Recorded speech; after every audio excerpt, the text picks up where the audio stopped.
Hello everybody, my name is Natasha, and His Royal Highness Prince Bertie the Frog has commanded me to tell you the story Nori of the Flying Trunk by Hans Christian Andersen.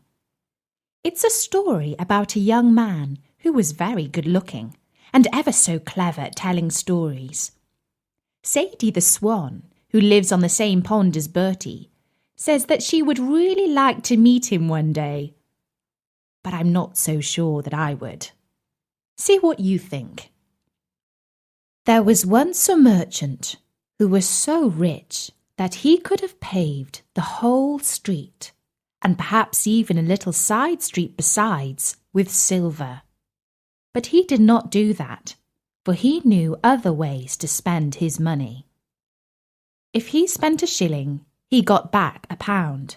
Such an excellent businessman was he, till he died. Now his son inherited all his money. He lived very merrily. He went every night to the theatre, made paper kites out of £5 notes, and played ducks and drakes with sovereigns instead of stones. In this way, the money was likely to come soon to an end, and so it did. At last, he had nothing left but 4 shillings, and he had no clothes except a pair of slippers and an old dressing gown. His friends did not trouble themselves any more about him. They would not even walk down the street with him. But one of them, who was rather good-natured, sent him an old trunk with the message, "Pack up."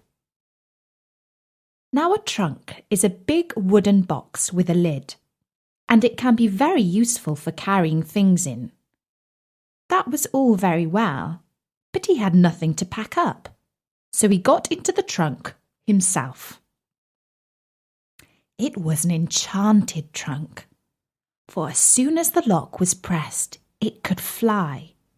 He pressed it, and away he flew in it up the chimney, high into the clouds, further and further away.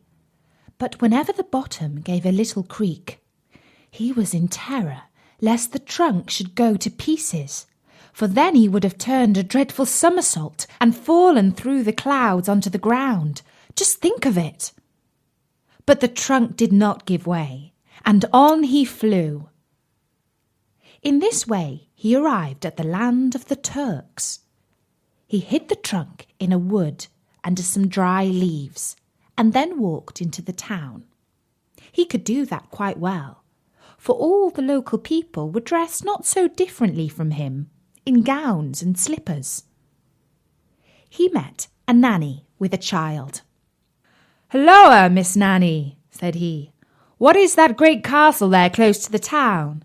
The one with the windows so high up?" "The Sultan's daughter lives there," she replied. "It is prophesied that she will be very unlucky in her husband, and so no one is allowed to see her except when the Sultan and Sultana are by." As you probably know, the Sultan and Sultana were the names for the King and Queen of Turkey. "Thank you," said the merchant's son, and he went into the wood, sat himself in his trunk, flew onto the roof, and crept through the window into the princess's room. She was lying on the sofa asleep, and was so beautiful that the young merchant had to kiss her. Then she woke up, and was very much frightened, but he said he was a Turkish god who had come through the air to see her, and that pleased her very much. They sat close to each other, and he told her a story about her eyes. They were beautiful dark lakes in which her thoughts swam about like mermaids, and her forehead was a snowy mountain, grand and shining. These were lovely stories. Then he asked the princess to marry him, and she said yes at once. "But you must come here on Saturday," she said, "for then the Sultan and the Sultana are coming to tea with me. They will be indeed proud that I received the God of the Turks. But mind you, have a really good story ready, for my parents like them immensely. My mother likes something rather moral and high-flown, and my father likes something merry to make him laugh." "Yes," he replied, "I shall bring the very best fairy story that is both serious and funny." But the princess gave him her sabre, which is a curved sword set with money. Then he flew away, bought himself a new dressing gown, and sat down in the wood and began to make up a story, for it had to be ready by Saturday, and that was no easy matter. When he had it ready, it was Saturday. The Sultan, the Sultana, and the whole court were at tea with the princess. He was most graciously received. "Will you tell us a story?" said the Sultana, "one that is thoughtful and instructive." "But something that we can laugh at," said the Sultan. "Oh, certainly," he replied, and began. "Now listen attentively. There was once a box of matches, which lay between a tinder box and an old iron pot, and they told the story of their youth.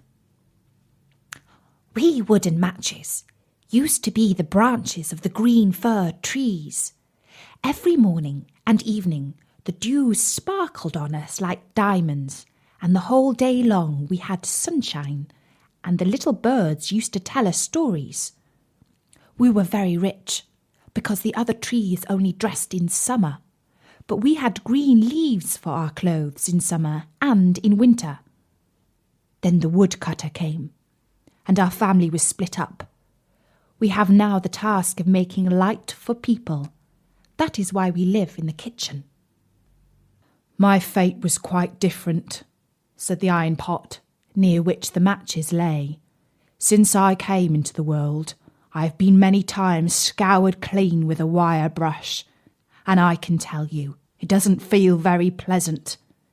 And besides that, I have cooked ever so many dinners. My only pleasure is to have a good chat with my companions when I am lying nice and clean in my place after dinner." "Now you are talking too fast," spluttered the fire. "Yes, let us decide who is the prettiest," said the matches. "No, I don't like talking about myself," said the pot. The oven said, "I will tell you the story of my life. Once upon a time, on the Baltic Sea, on the shore of Denmark." "What a beautiful beginning," said all the plates. "That's a story will please us all." And the end was just as good as the beginning. All the plates clattered for joy. "Now I will dance," said the fire tongue, who used to pick up coal for the fire with her legs. And she danced. Oh, how high she could kick! The old chair cover in the corner split when he saw her. The kettle would have sung, but she said she had a cold.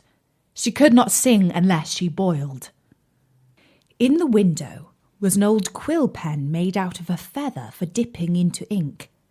There was nothing remarkable about her, except that she had been dipped too deeply into the ink, but she was very proud of that. "If the kettle will not sing," said she, "outside the door hangs a nightingale in a cage who will sing." "I don't think it's right," said the kettle, "that such a beautiful bird should be kept in a cage and made to sing for entertainment." "Oh, let us have some play acting," said everyone. "Do let us."